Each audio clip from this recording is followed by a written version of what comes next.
오늘 같이 보실 성경은 사도행전입니다. 사도행전 17장 같이 한번 보시겠습니다. 처음에는 이게 좀 어색하고 이상하더니 이제 몇 번 되니까 괜찮은 것 같습니다. 그래서 뭐 이런 형편이든 저런 형편이든 하나님의 일을 하는 데에는 문제는 없는 것 같은데 그런 것 같아요. 처음에 우리가 인터넷 생방송을 할 때 접속하고 들어와서 예배를 보시고 하는 그분들의 숫자와 이 날이 하루가 가고 이틀이 가고 또 주가 갈 때마다 거의 이제 한 달이 다 돼 가죠. 이제 그럴 때 그 참여하는 그 수들을 보니까 점점 그 수들이 늘어나는 게 아니라 줄어들고 있는 걸 볼 수 있더라고요.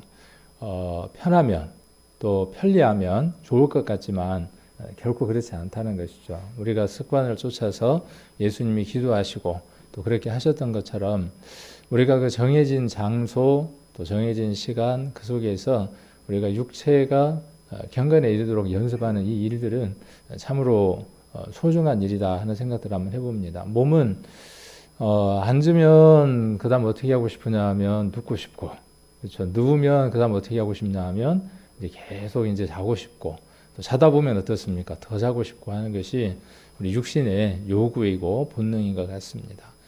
그래서 예배당에 나오는 그것이 우리에게 참 불편하고 힘든 일인 것 같지만 실은 그것이 아니라 우리에게 훨씬 더 유익이라는 것.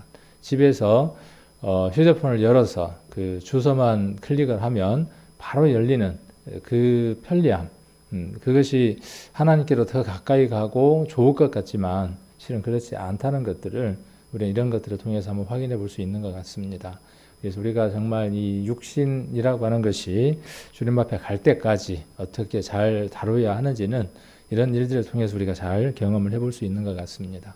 그래서 우리 성도님들 우리 어르신들도 그렇고 전화를 하시기도 하고 또 저희들이 전화를 해보기도 하는데 그 성도들을 보고 싶기도 하고 목소리 듣고 싶기도 하고 만나기도 싶어 하고 다들 그러신 것 같아요. 그래서 간절함으로 이 일들이 빨리 또 마칠 수 있도록 해달라고 하나님 앞에 기도하고 또 마지막 시대에 하나님께서 정말 저희들에게 근신하고 깨어서 복음을 전할 수 있는 정말 하나님께서 우리에게 편안한 가운데에 또 복음을 전할 수 있는 기회를 허락해 주신다면 우리 생애 전부를 다해서 복음을 잘 전하겠습니다 하는 마음으로 마지막 시대에 한 번의 기회가 저희에게 주어지기를 원합니다 하는 마음들로 그렇게 간절히 애타게 기도하고 또 하셨으면 좋겠고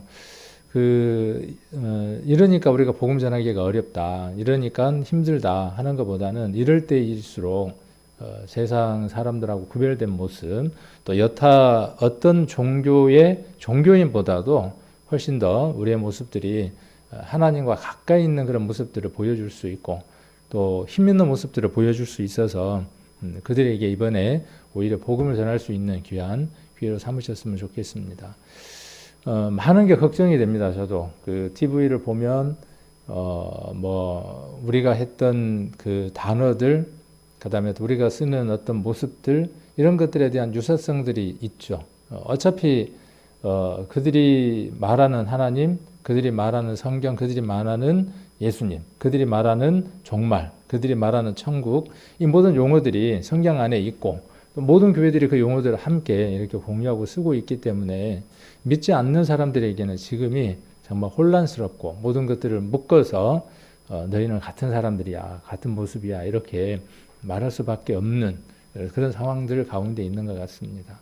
이럴 때 우리가 다른 모습을 보여주는 것, 또 구별된 모습을 보여주는 것 이런 것들이 참으로 필요하겠다라는 생각이 듭니다. 오늘 함께 이렇게 교제하고 싶었던 것은요. 오늘 한 주에 다 될 수 있을는지는 모르겠습니다. 그래서 주어지는 시간 속에서 하고 또 안 되면은 다음에 또 이어서 이렇게 말씀을 나눠보려고 합니다. 오늘부터 한번 다뤄보려고 하는 내용은 우리가 그동안에 면류관에 대한 것들도 한번 살펴봤고요. 그래서 면류관이 하나의 면류관이 있는 것이 아니라 5개의 면류관이 있다는 것도 한번 살펴보았습니다. 그래서 그리스도인들이 그냥 그저 그렇게 살아가는 것이 아니라 바울이 그랬던 것처럼 믿음의 선진들이 그랬던 것처럼 목적지가 있고 하나님 앞에 섰을 때, 그리스도 앞에 섰을 때 부끄러운 모습이 아니라 영광스럽고 그분으로부터 면류관을 받을 수 있는, 면류관 이야기하면서 그때 그 한번 자료들을 보여드렸는데 그 면류관에 대한 그 용어가 크라운이라고 돼 있지 않고 그 그리스어로 코로나 이렇게 돼 있는 걸 한번 본 적이 있죠. 그래서 지금 있는 그 코로나의 모습이 어떤 모습하고 똑같냐 하면 그 왕관의 모습하고 같아서 그 코로나 이렇게 이름이 붙여져 있습니다. 그래서 그 왕관 삐죽삐죽 나와 있는 그 왕관의 모습과 세균의 모습이 같다고 해서 코로나 이렇게 이제 붙여져 있습니다. 우리가 하나님 앞에 받을 그 면류관이 그런 거겠습니까? 근데 이것도 참 재밌는 것 같아요. 한번 파고들어서 들어가면 자기 자신을 복제해서 수많은 것을 만들어서 결국은 사람을 쓰러뜨리게 하죠.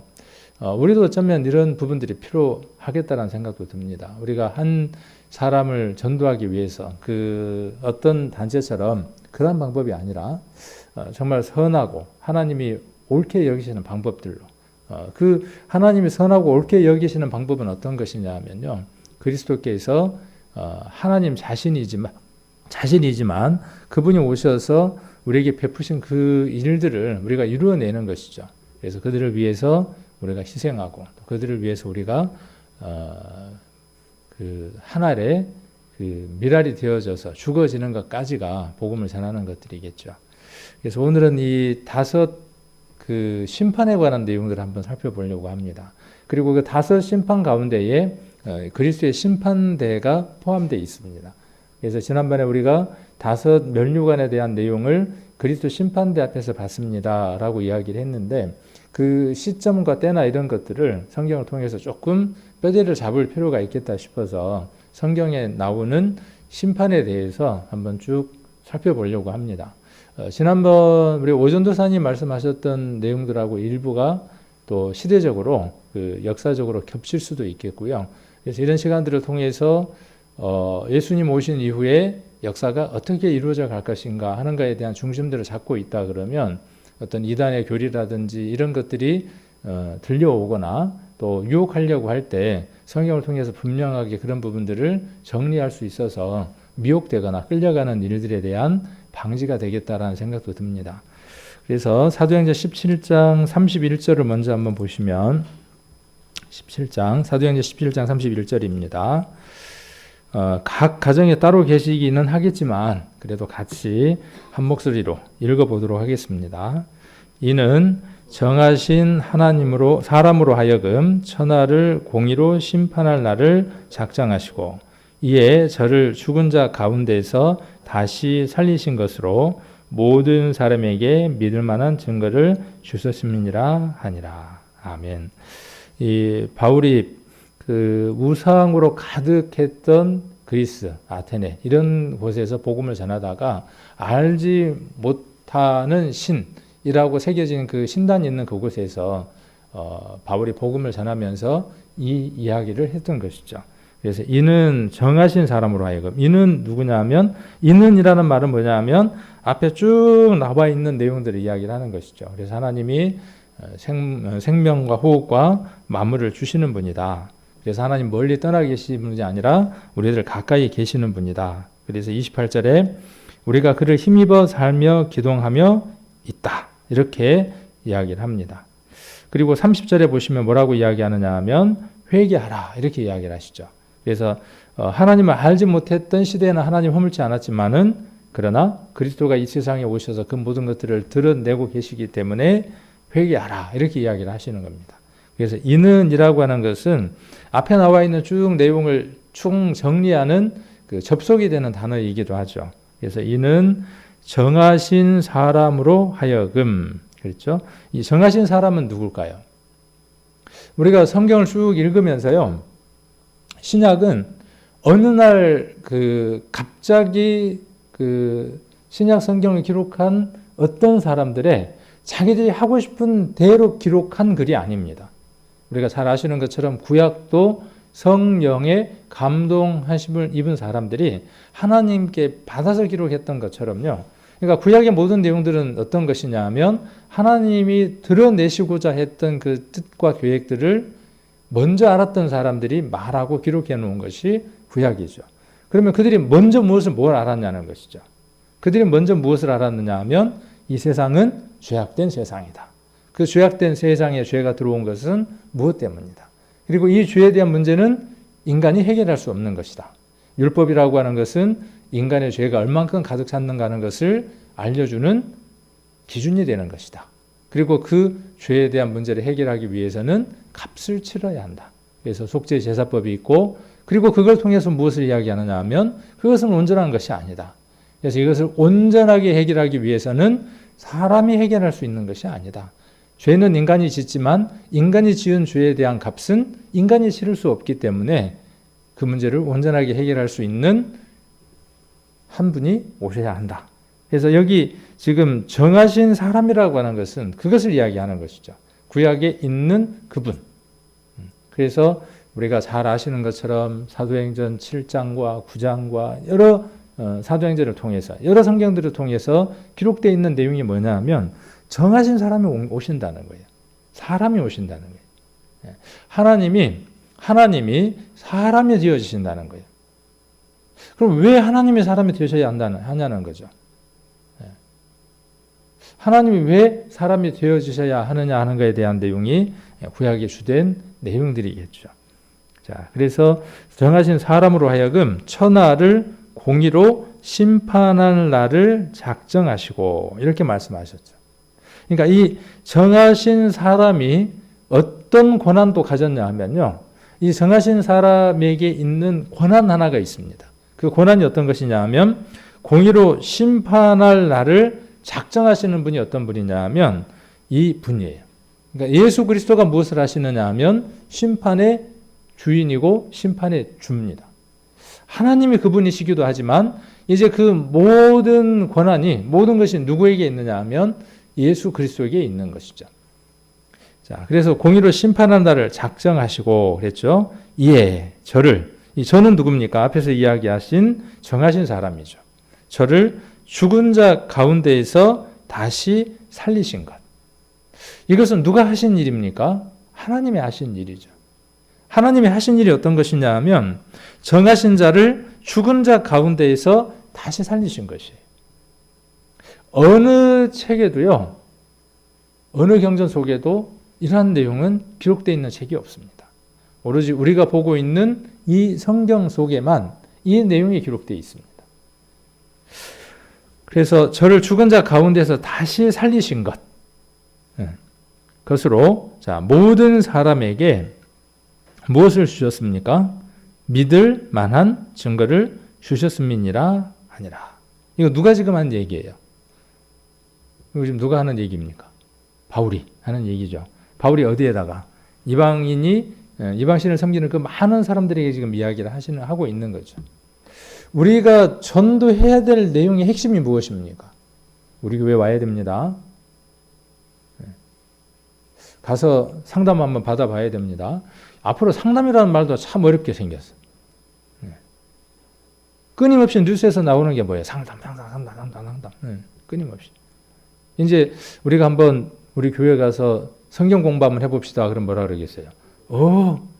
상담 한번 들어보세요. 집회 한번 참석해보세요. 이렇게 생겼어요.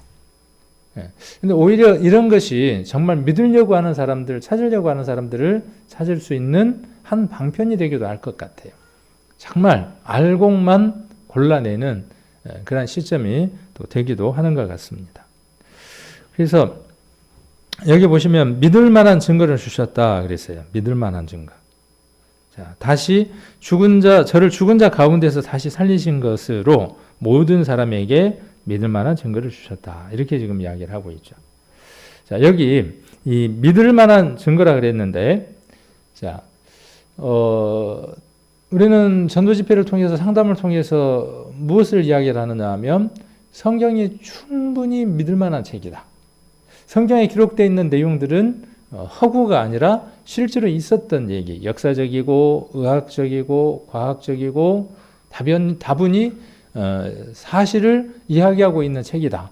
그것을 증거하기 위해서 많은 시간을 우리가 갖습니다. 근데 거기에 무엇이 빠져버리면요. 거기에서 무엇이 빠져버리면 아무런 의미가 없느냐 하면 그리스도께서 죽으시고 부활하셨다고 하는 이 증거가 빠져버리면요, 아무런 의미가 없는 겁니다. 그 많은 것, 태양이 멈췄다는 얘기도 우리가 예전에 이야기했었고 상담을 통해서 또 전도 집회를 통해서 많이 했죠. 근데 그것들은 무엇을 증거하기 위한 거냐 하면 이것을 증거하기 위한 것이죠. 무엇을 증거하기 위한 것이에요? 하나님이 한 사람의 모습으로 오셔서 죽으시고 장사되고 3일 만에 부활하셨다. 이 증거를 증거하기 위해서 여러 증거들을 사용하는 것이죠.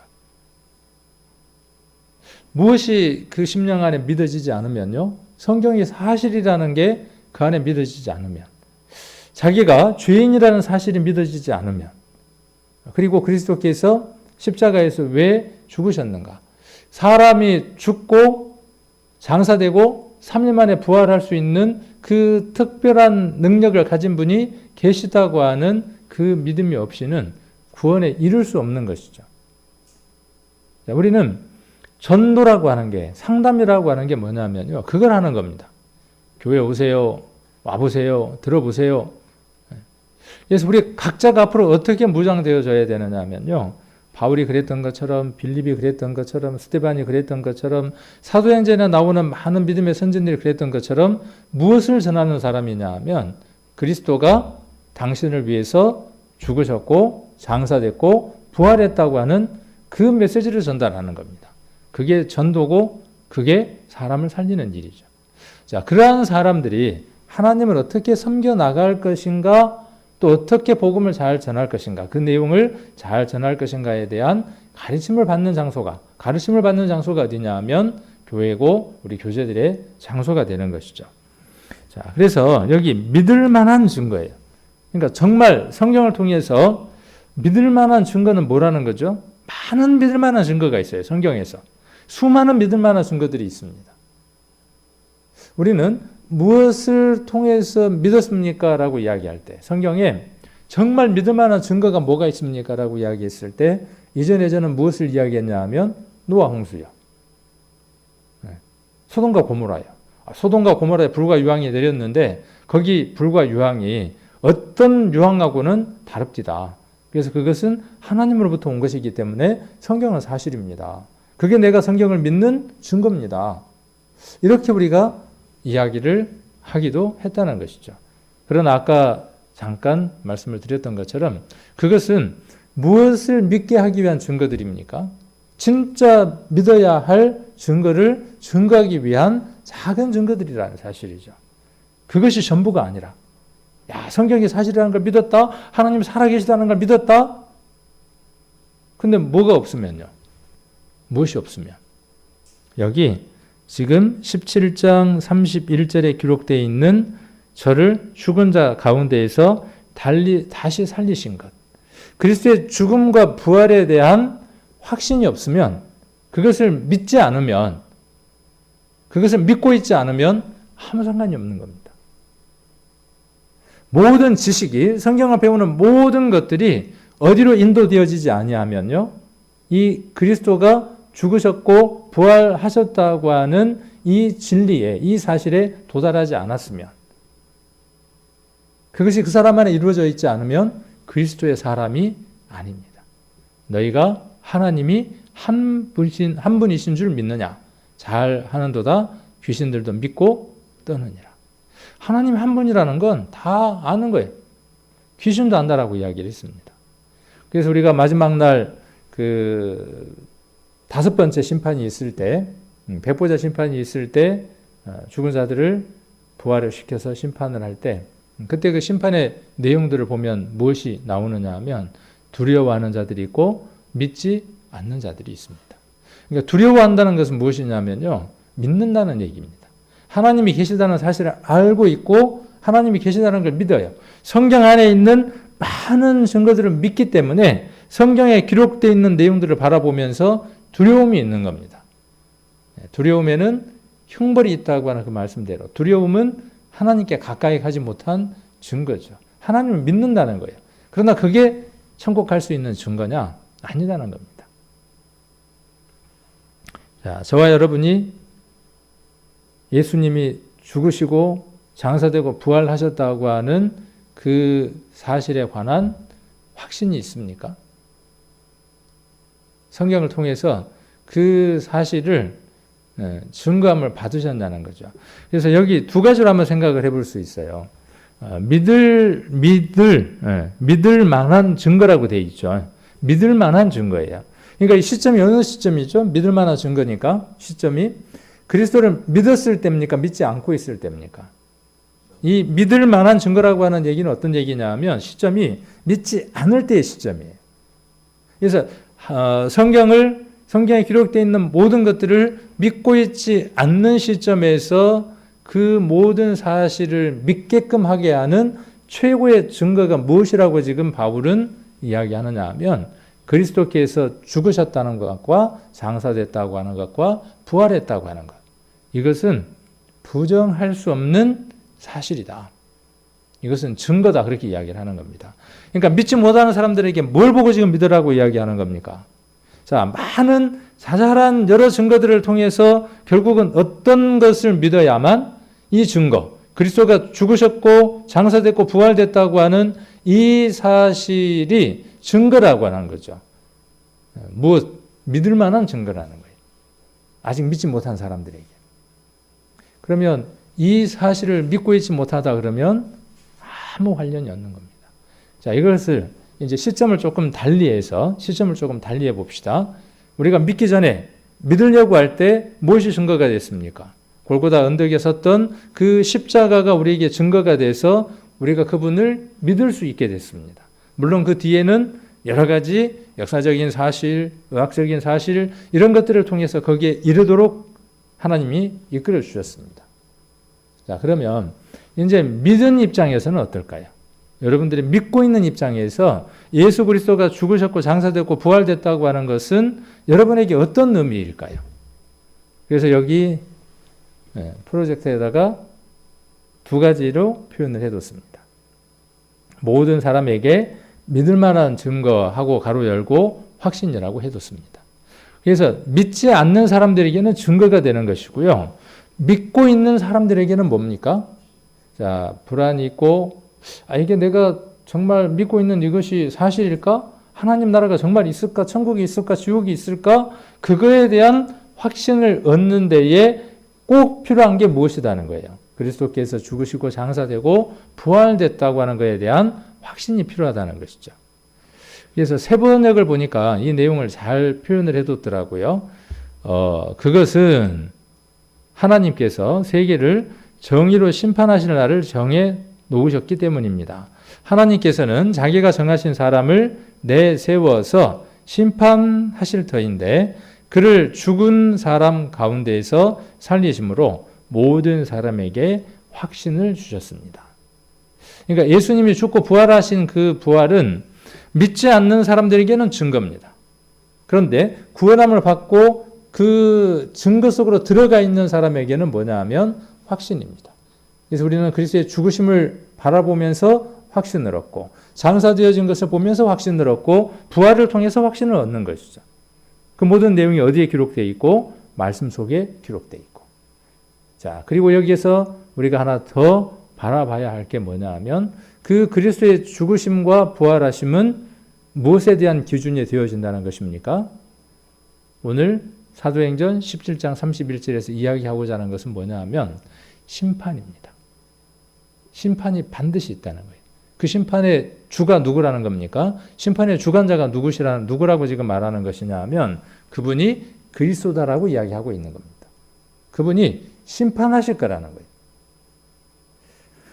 자, 그래서 아까 그 세번역에서 그렇게 이야기를 했습니다. 자기가 정하신 사람을 내세워 심판하실 터인데 이렇게 의역을 해두었습니다.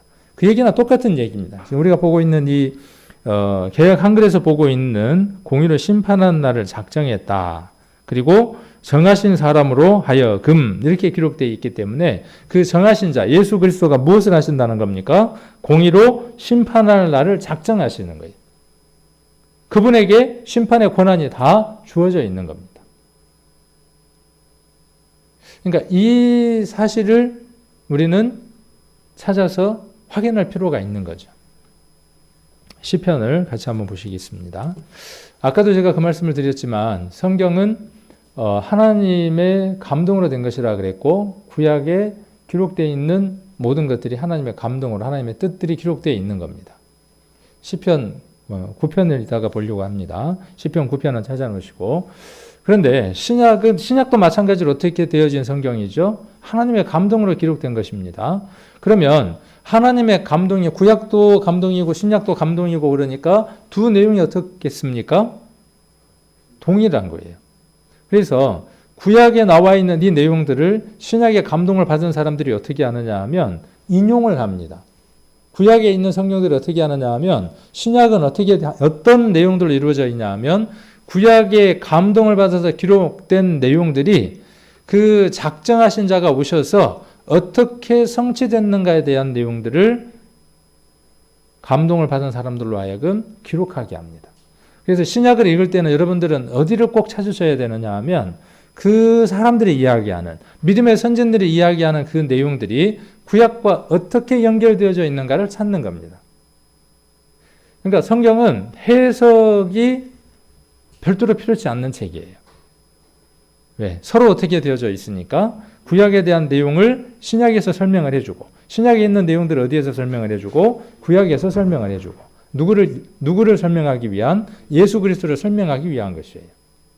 어느 한 사람을 설명을 해서 그 사람으로 하여금 어떤 집단이 커지게 하기 위해서 말씀이 기록되어 있는 게 아니라 예수 그리스도를 통해서 그 그리스도가 준비해 놓으신 영원한 세계로 들어갈 수 있도록 해 놓은 것이 성경입니다. 그래서 쭉 성경을 읽을 때 예전에는 우리가 관주 성경이라는 게 있었어요. 예전에 우리가 성경 이렇게 쓴 거, 이건 가로, 세로죠. 지금 우리가 가로로 된 성경을 보고 예전에는 세로로 된 성경이 있었는데 그 세로로 된 성경에 관주 성경이라는 게 있었어요. 그 관주 성경은 그 성경을 다른 성경들과 다 연결 지어놨어요.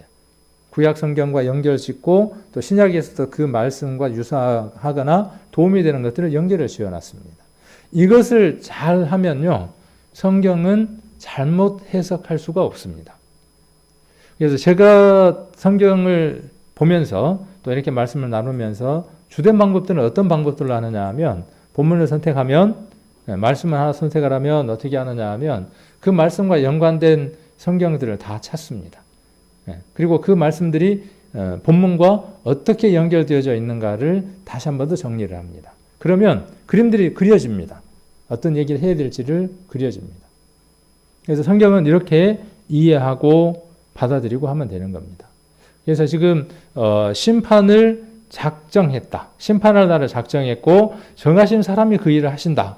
라고 지금 우리가 사도행전 17장 31절을 보고 있는데, 그러면 천하를 공의로 심판하실 분에 대한 내용이 구약에 있느냐 없냐는 거예요.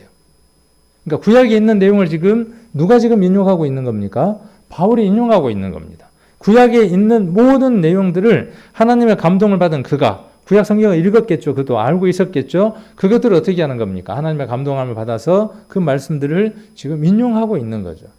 그래서 시편 9편을 한번 봅니다. 시편 9편 8절을 한번 보시면 특히 시편 같은 경우에 이런 말씀들이 많이 기록되어 있는 걸 볼 수 있습니다. 그래서 8절 한번 보시면, 자 7절부터 한번 보시면, 여호와께서 영영히 앉으시며 심판을 위하여 보좌를 예비하셨도다. 그러니까 구약에서 지금 이 심판의 주관자, 심판의 주인이 누구로 기록되어져 있느냐 하면 여호와라고 하는 그 하나님으로 기록되어 있습니다. 근데 이 모든 것들이 신약에 와서 말하고 있고, 믿음의 선진들은 그 심판의 주관자가 누구라고 이야기하느냐 하면 예수 그리스도라고 말하고 있습니다. 이렇게 이런 부분들 우리가 이제 뭐 이야기할 때 삼위일체라고 이야기를 하죠. 하나님, 예수님, 성령 한 분이다. 하나다. 이렇게 이야기를 하죠. 어려운 면들이 좀 있기는 합니다. 그래서 하나님이 이렇게 이야기를 합니다. 여호와께서 8절에 공의로 세계를 심판하시며 정직으로 만민에게 판단을 행하시리로다. 누가요? 여호와께서 이 일을 하신다는 겁니다. 96편도 한번 보겠습니다. 96편 13절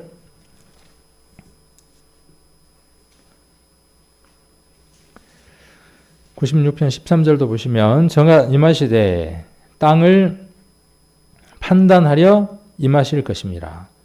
저가 의로 세계를 판단하시며 그의 진실하심으로 백성을 판단하시리로다.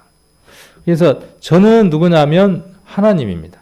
또 98장도 한번 보겠습니다. 98편, 시편 98편 9절. 저가 땅을 판단하려 임하실 것이미로다. 여기에는 조금 앞에 있는 내용들보다는 좀 더 신약에 있는 내용들을 더 표현해 줄 수 있는 부분들로 표현이 되어져 있죠. 저가 땅을 판단하려 임하실 것이다 그랬어요. 그 판단, 심판, 여기 지금 사도행전에 바울이 이야기하는 것처럼 천하를 공의로 심판할 날을 작정하셨다라고 이야기했는데 그 내용들의 인용들이 어디냐 하면 지금 시편에 나와 있는, 구약에 나와 있는 많은 말씀들을 인용하고 있다는 거죠. 특히 여기 98편 9절에 기록되어 있는 저가 땅을 판단하려 임하실 것이다 라고 이야기하고 있다는 것이죠. 하나님이 이 세상의 모든 것들을 판단하러 오시는데 지금 바울은 그것을 인용하고 있다는 것이죠. 저가 의로 세계를 판단하시며 공평으로 그 백성을 판단하시리로다. 자, 의로 세계를 판단하십니다. 하나님의 판단의 기준이 무엇에 있는 겁니까? 하나님이 세상을 심판하실 때 뭘로 심판하시는 겁니까?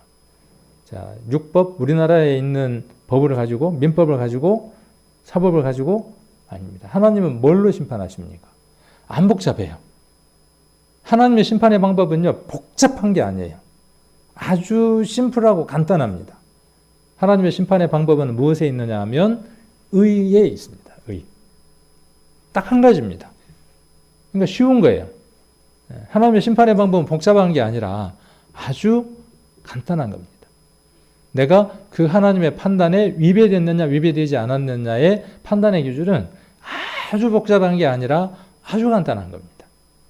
그 기준이 여기 무엇이라고 기록되어 있냐 하면 의로, 9절에 의로 세계를 판단하신다는 거예요.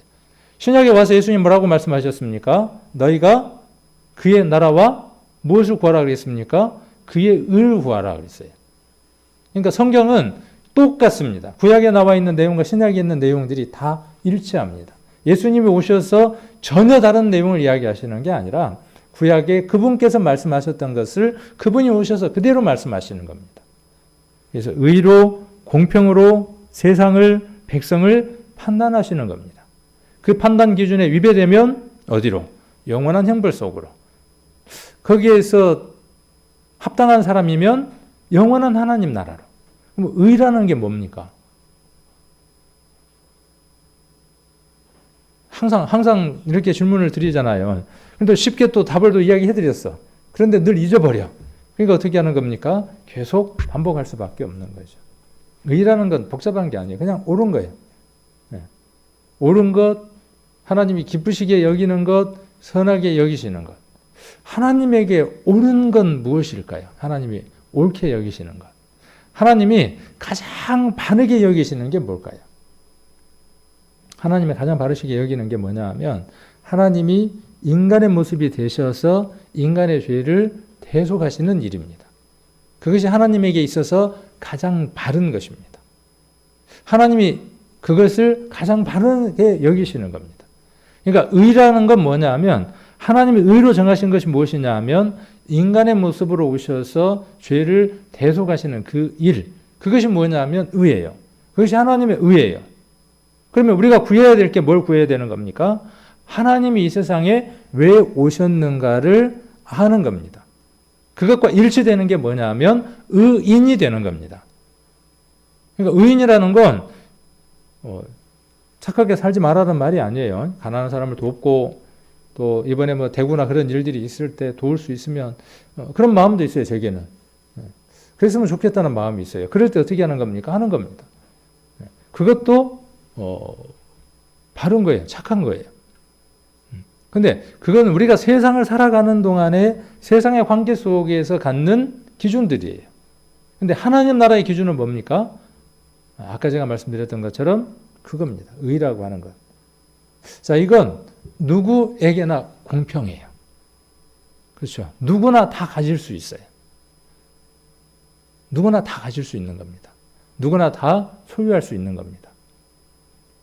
자, 그래서 이것으로 하나님이 어떻게 하시느냐 하면 판단의 기준으로 삼으신다고요. 심판의 기준으로 삼으신다고요.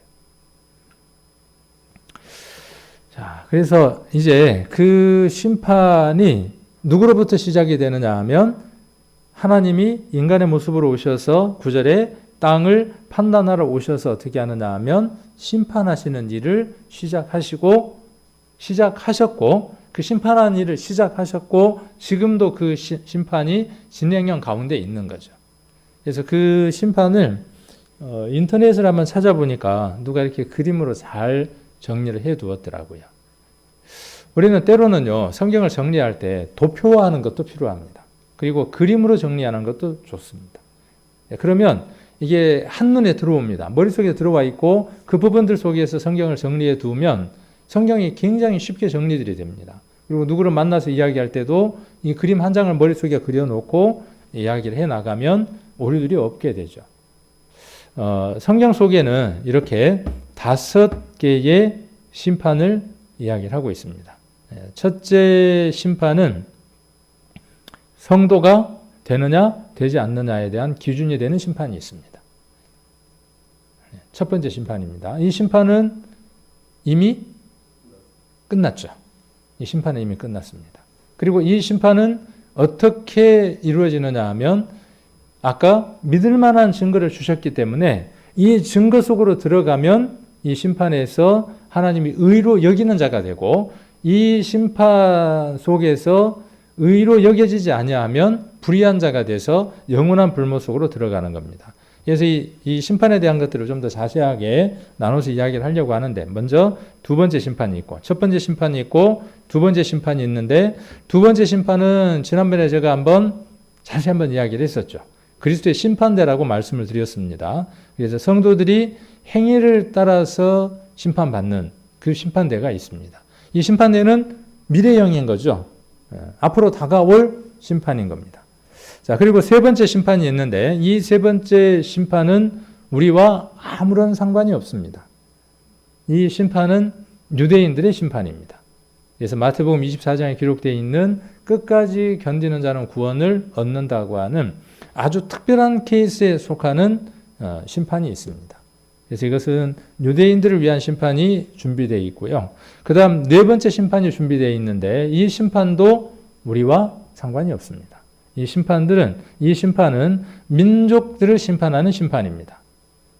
그래서 마태복음 25장에 보시면 아주 특별한 내용이 나옵니다.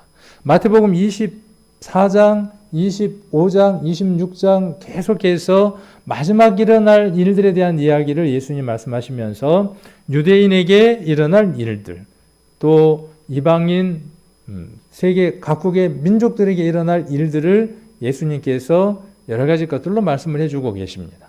비유로 이야기를 해주고 계시는데 그것들이 심판에 대한 내용들이기도 합니다. 그래서 네 번째 심판은 영광의 보좌라고 하는 아주 특별한 보좌 위에서 이루어지는 심판 하나가 있습니다. 이 심판은 아까도 말씀드렸지만 우리와 상관이 없어요. 제가 이야기하는 우리는 어디를 거친 우리입니까? 지금 이 첫 번째 심판을 거친 이방인들. 지금 우리는 이방인이고, 그렇죠. 그 첫 번째 심판에서 하나님의 자녀로 하나님의 의에 적합한 사람이 된 사람. 이 사람들에게는 두 번째 심판에 참여해야 하는 거죠. 상급 심판에 참여해야 되고, 그 다음에 세 번째 심판은 유대인들에게 있고, 네 번째 심판은 민족들에게 있는 심판입니다. 자, 그리고 다섯 번째 심판은 누구에게 있냐 하면 구원함을 받지 못하고 죽은 사람들. 구원함을 받지 못하고 죽고 음부의 세계에서 대기되어 있는 사람들. 그 사람들의 심판이 언제 있게 되냐 하면 마지막이 다섯 번째 심판 때에 음부에 있었던 그 영을 끌어올리고 흙이든 먼지든 물고기가 먹었든 어떠한 모습에 되어졌던 그 살았을 때의 육체를 다시 살려내서 썩지 않는 몸이 되게 해서 영과 합체해서 그 사람을 심판대 앞에 세우죠. 그리고 그 자를 영원한 불못 속으로 던져 넣습니다. 이것이 마지막 5번째의 심판이 되어집니다. 그래서 이 심판에 대한 내용들을 좀 더 살펴보려고 하는 겁니다. 우리가 잘 아시는 것처럼 여기까지, 그러니까 여기까지죠. 여기까지의 한 대목, 이 부분을 우리는 선민시대라고 하죠. 우리 예전에 많이 들어서 알죠. 선민시대. 유대인들 역사 가운데에 이루어져 있는 선민시대. 그래서 예수 그리스도가 십자가에 못 박혀 죽으실 때까지의 시대.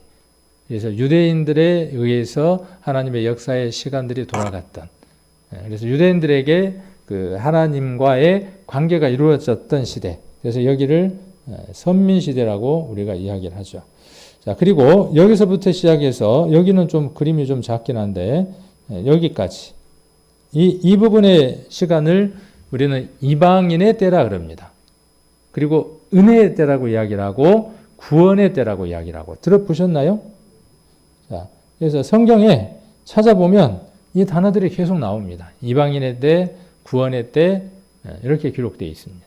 그래서 이 시기에 이방인들은 구원받는 겁니다.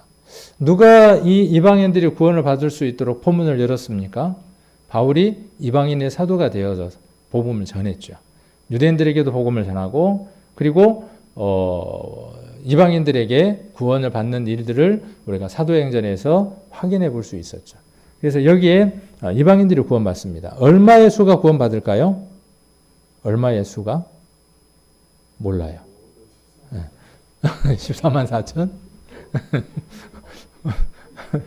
얼마가 구원받을지는 몰라요. 이방인의 충만한 수라고만 기록되어 있어요. 그래서 이방인의 충만한 수가 차면 어떻게 되느냐 하면 여기에 이 일들이 이루어지는 겁니다. 이 일들이. 그래서 이 일들은 우리가 사도행전이라든지 우리가 성경 데살로니가라든지 고린도전서라든지 여러 성경들을 통해서 부활에 대한 내용들이 많이 기록되어 있는 걸 볼 수 있습니다. 자, 그래서 이때까지가 뭐냐면 이방인들이 구원받는 이방인의 충만한 수가 차는 시기. 그래서 여기를 특별히 교회 시대라 그러죠. 오순절 이후로 교회 시대가 되어져서 교회가 이루어지는 거죠. 그러니까 교회는 마지막 한 수가 딱 차면 끝나는 겁니다. 그 수가 누구일지는 모르는 거예요. 마지막 수가 어떤 사람일지 차면 그 일이 끝나는 겁니다.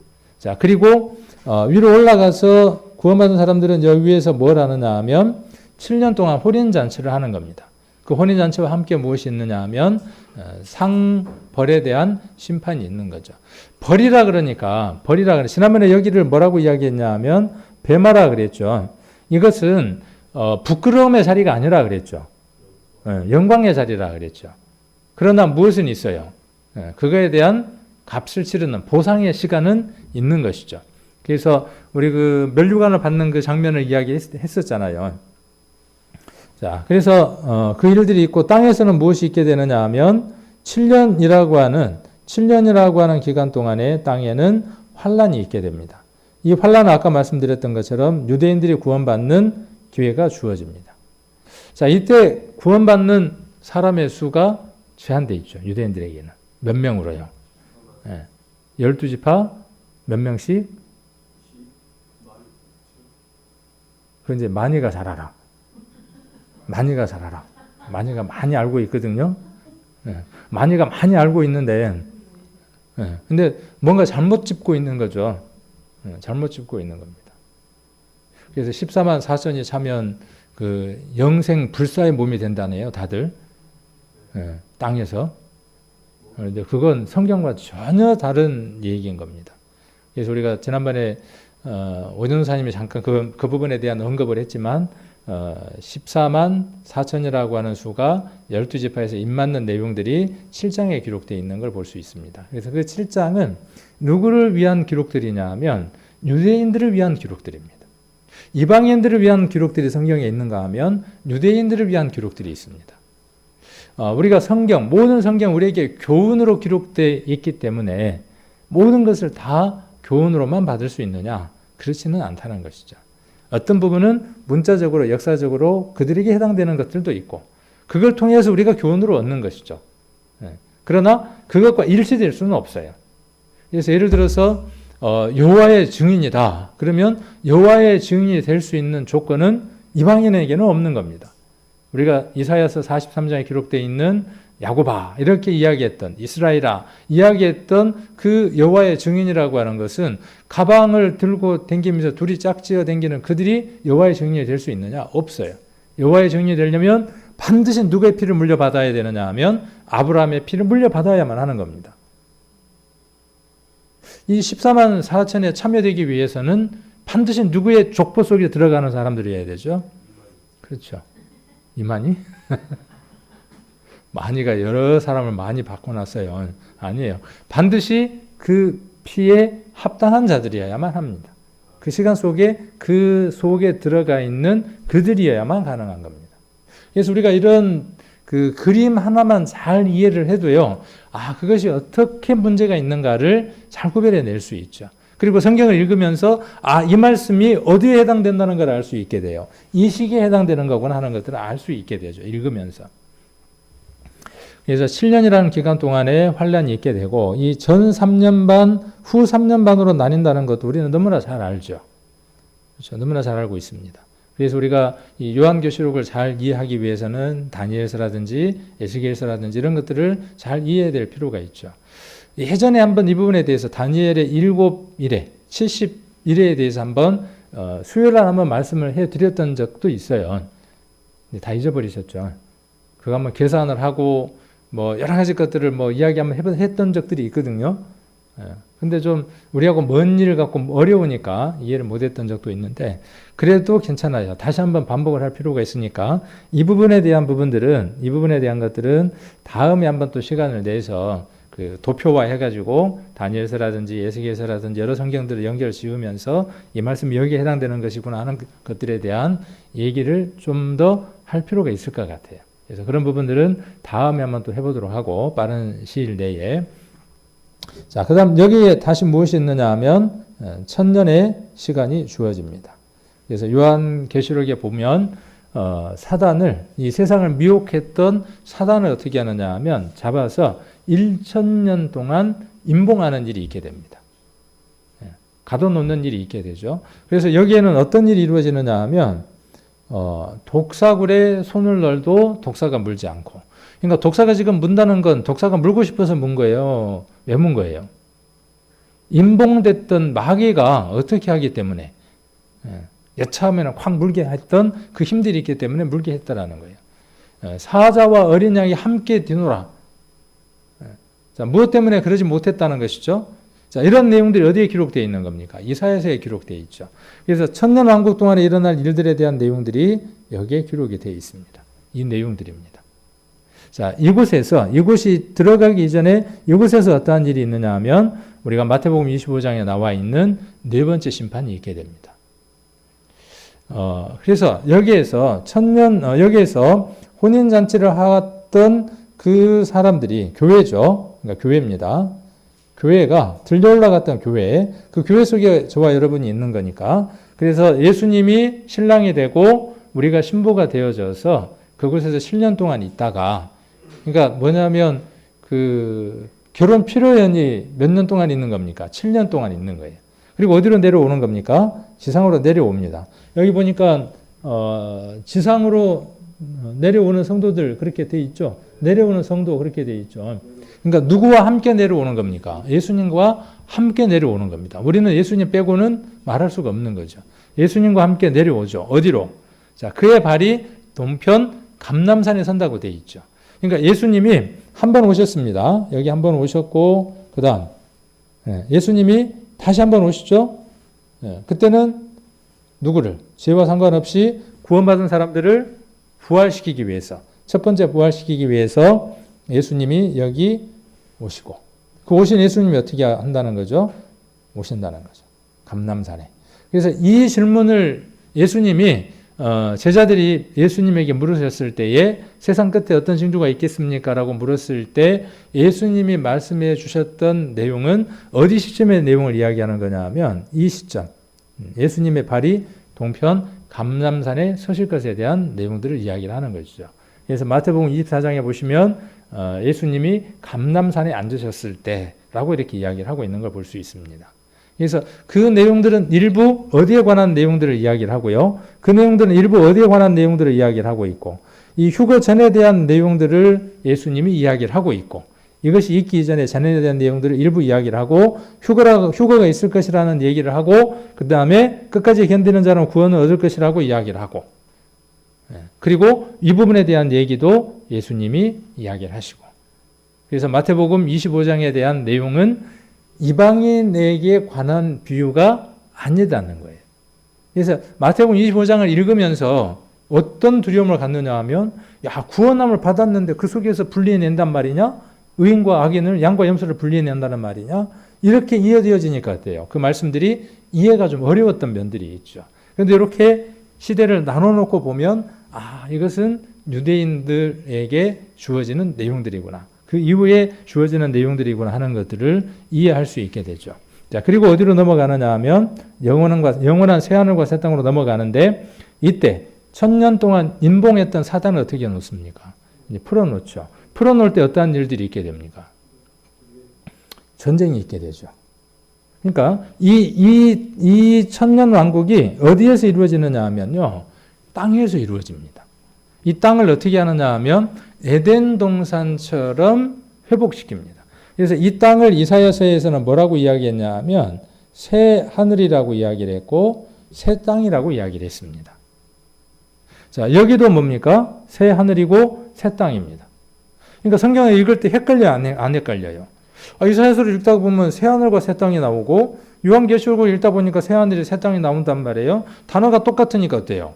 아, 이게 같은 것이구나, 이렇게 이해를 하는 거죠. 자, 그러다 보니까 어떤 문제가 생깁니까?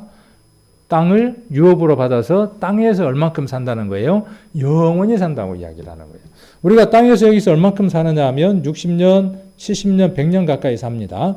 그렇게 살아가는 시간보다 여기서 살아가는 시간은 1000년이라는 시간을 살아가니까 여기에 비해서 시간이 어때요? 끝이 없을 만큼 기니까 여기도 성경에 뭐라고 기록되어 있냐 하면 영원히, 땅이 영원히 있다, 이렇게 표현하고 있는 겁니다.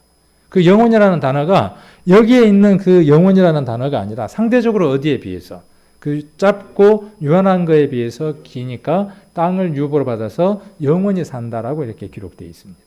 그러니까 그런 표현들을 이해를 잘 못하다 보면은 땅이 어떻게 영원히 있냐, 이렇게 오해가 되어질 수 있죠.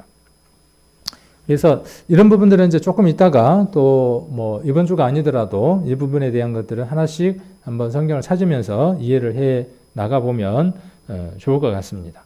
그래서 그 1000년이 차면 어떻게 되느냐 하면 풀려 나오는데, 이 땅에 두 부류가 있습니다. 두 부류의 사람이 있는데, 한 부류는 이 7년 환란을 거쳐서 생존한 사람들이 들어가고, 그렇죠? 거기에 누구도 있겠습니까? 아까 그 입맞은 사람들도 있겠죠. 이스라엘에 입맞은 자들도 있는 겁니다. 그 입맞은 자들이 어떻게 합니까? 살아서 천년 왕국 속으로 들어가는 겁니다. 그 다음, 유대인들은 아닌데 이방인 가운데에 핵전쟁이라든가 이런 것들을 이기고 어디로 넘어가는 사람도 있어요. 여기로 넘어가는 사람도 있어요. 자, 그런 부류의 사람들이 있습니다. 그러니까 이 사람들은 거기에서 뭘 합니까? 일을 합니다. 가옥을 짓고 일도 합니다. 그리고 자식도 낳아요. 그리고 나이가 나무에 수한 것도 같다, 그렇게 이야기를 했어요. 그러니까 이곳은 두 부류의 사람이 있는 게 분명해요. 성경을 읽어보면. 자, 그 다음에 한 부류가 있는데 어떤 부류냐 하면 교회라고 하는 단장된 한 부류가 있어요. 그 부류가 어떻게 되느냐 하면 위에서 하늘에서 아래로 내려온 부류들이 있어요. 그래서 그 부류가 이 천년 왕국 속에서 살아갑니다. 그래서 여기를 계시록에 보면 성도의 진이라고 표현을 해놨습니다. 성도의 진이에요. 여러분은 성도죠. 우리는 성도입니다. 그런데 그것들이 막 성도라 그러더라고요. 그것들은 성도 아닌데 많이 모여갖고 수가 많으면 자기들이 성도인 줄 알아. 아니에요. 성도는 어떠한 사람이 성도냐 하면 아까 사도행전 17장 31절에 우리가 봤던 것처럼 그가 죽으시고 장사되고 부활된 거에 대한 확신이 있는 거예요.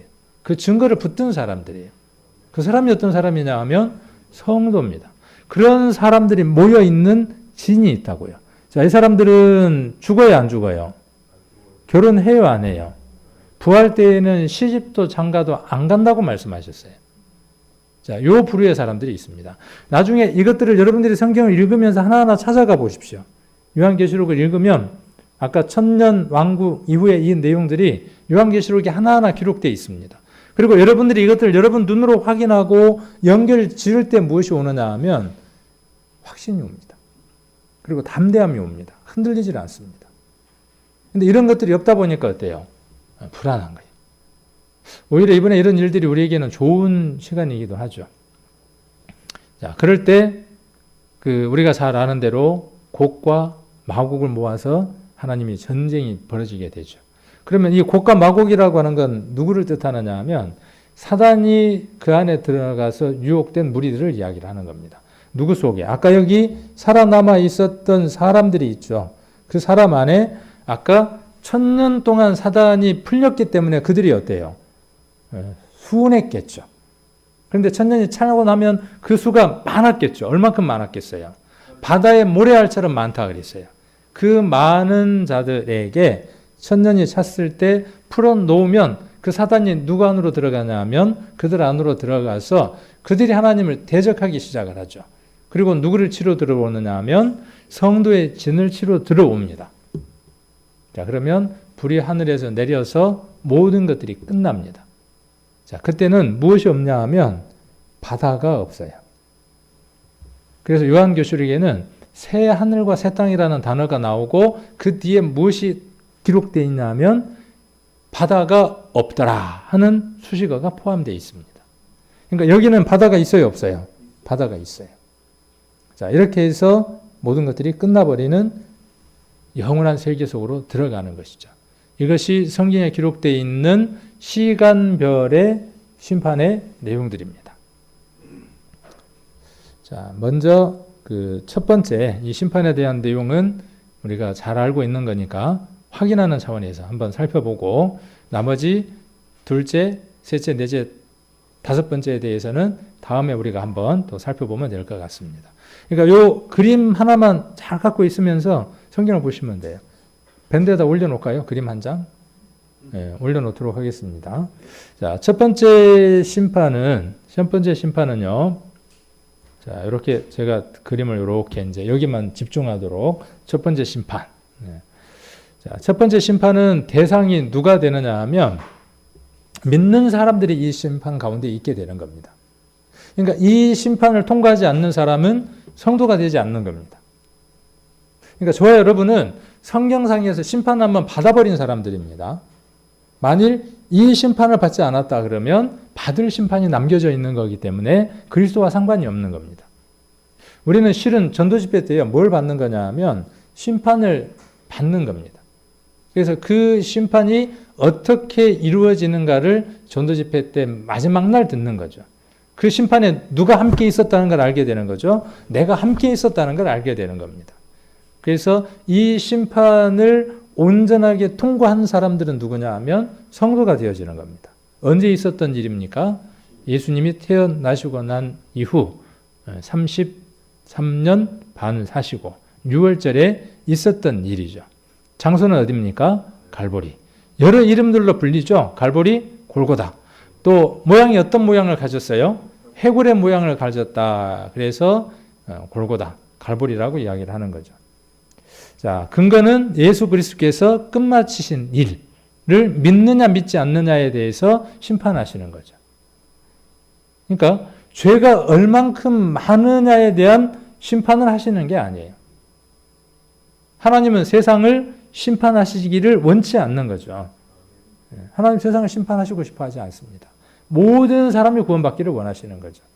그래서 예수 그리스도께서 그 심판을 다 감당하신 일, 이 일을 의지하는 자, 의지하지 않는 자에 대한 심판인 거죠.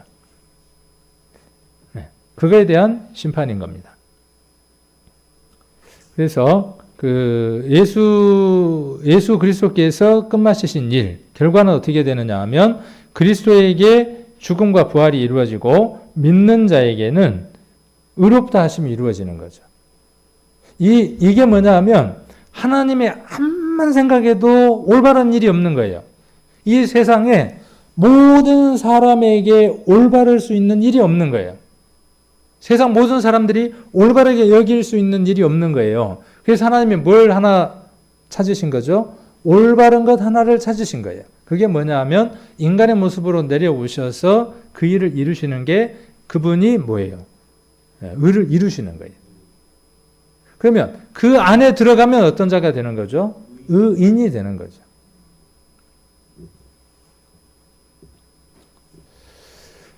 자, 그렇게 한번 생각을 해보시면 될 것 같고요. 자료 하나가 어디 가고 없다. 하나가 지금 이게 아니고 이것도 아니고 요거를 보겠습니다. 자, 요거 한번 보도록 할게요. 자, 첫 번째 심판, 죄를 심판하는 거죠. 그래서 그 죄의 심판이 끝났습니다. 자, 예수님을 한번 보시면 예수님 안에 죄가 있어요, 없어요? 예수님 안에 죄가 있습니까, 없습니까? 예수님에게는 죄가 없어요. 그런데 예수님은 이 세상 그 어떤 사람보다도 죄인이 되어지셨죠. 언제? 요한이 예수님에게 안수할 때 제사장으로서 그 직무를 다하고 예수님 머리에 안수했을 때 예수 그리스도가 죄인이 되죠. 그래서 요한이 어떻게 증거했냐 하면 보라 세상 죄를 지고 가는 하나님의 어린 양이라고 증거했죠. 증언을 했죠. 그래서 예수님이 죄가 없지만 예수님이 죄인이 된 것은 죄를 대신 갚으시기 위해서 오신 것이죠. 그래서 예수님에게는 죄가 놓여졌는데 그 죄가 어떻게 되어짐으로 말미암아 피를 흘리고 죽으심으로 말미암아 죄의 값을 치르신 것이죠. 자, 이쪽 회개한 강도에게는 한번 봅니다. 이 심판이 이루어지는 거죠. 이 심판 속에 함께 있게 되는데 그 심판의 기준이 어디에 있느냐 하면 이 일이 그에게 어떻게 이루어지느냐는 것에 따라서 의인이냐 죄인이냐가 정해지는 거죠. 이 심판은 이 세상을 살아가는 누구든 한 번은 거쳐야 되는 것이죠. 이 심판을 통과하지 않는 사람은 그리스도와 상관이 없는 겁니다. 자, 여기 한 강도는 그리스도와 상관이 없는 자죠. 죄가 그 안에 있고 죄가 그 위에 그대로 있는 거죠. 그렇죠? 여기 회개하지 않는 강도에 보면 죄가 그 안에 있고 죄는 그 안에 그대로 있습니다. 그리고 죄가 그 위에 또 놓여져 있는 겁니다. 이것이 그에게 심판의 근거가 되는 것이죠. 즉 예수 그리스도를 믿지 않는 그것 때문에 그가 이 죄에 대한 감당을 해야 하는 것이죠. 자, 그런데 회개한 강도는 어떻습니까? 그가 죄가 그 안에 있고 그 죄가 그 위에 있어요, 없어요? 없어요. 왜요? 누구와 하나가 되어졌기 때문에 그리스도와 하나가 되어졌기 때문에. 그래서 이 심판은 저와 여러분에게 지나간 심판입니다. 그래서 이 첫 번째 심판이 넘어간 것에 대해서 우리는 얼마나 큰 감사가 되어지는지 모릅니다. 이 심판에 대한 많은 비유들이 있어요, 없어요? 구약에 많은 비유들이 있습니다. 어떤 비유들이 있습니까? 우리가 가장 먼저 유월절이죠. 그렇죠? 유월절 이스라엘 사람들이 출애굽할 때에 애굽에서 나오기 전에 마지막 날 밤에 무엇을 했습니까? 양을 잡아서 그 양의 피를 문설주와 인방에 바르고 그 고기를 날이 새도록 먹고 허리에 띠를 띠고 지팡이를 짚고 급히 먹었던 그 사건. 그 사건은 무엇을 이야기하느냐 하면 그들에게 죽음의 사자가 이미 심판해버렸다고 하는 사실을 알려주는 것들이죠. 이러한 내용들이 성경에 많이 있는 것들을 우리는 발견할 수 있습니다. 그래서 우리가 이 첫 심판을 통과하고 하나님 앞에 이 심판 속에서 공평한 자로 의로운 자로 의인으로 이렇게 인정함을 받았다는 것은 하나님 앞에 얼마나 큰 감사를 돌려야 할 내용인지 모릅니다. 그래서 우리가 이것을 가지고 하나님 앞에 감사하는 삶들을 살아가야 하겠죠. 그런데 이것으로 끝나는 게 아니라는 것이죠. 우리의 생애 가운데에 또 주어지는 시간들이 있기 때문에 그 내용들에 대한 것들은 우리가 다음에 두 번째 심판, 그 다음에 한번 살펴봤지만 두 번째 심판과 세 번째, 네 번째, 다섯 번째에 대한 내용들을 다음번에 한번 연이어서 살펴보는 시간들을 가져보려고 합니다.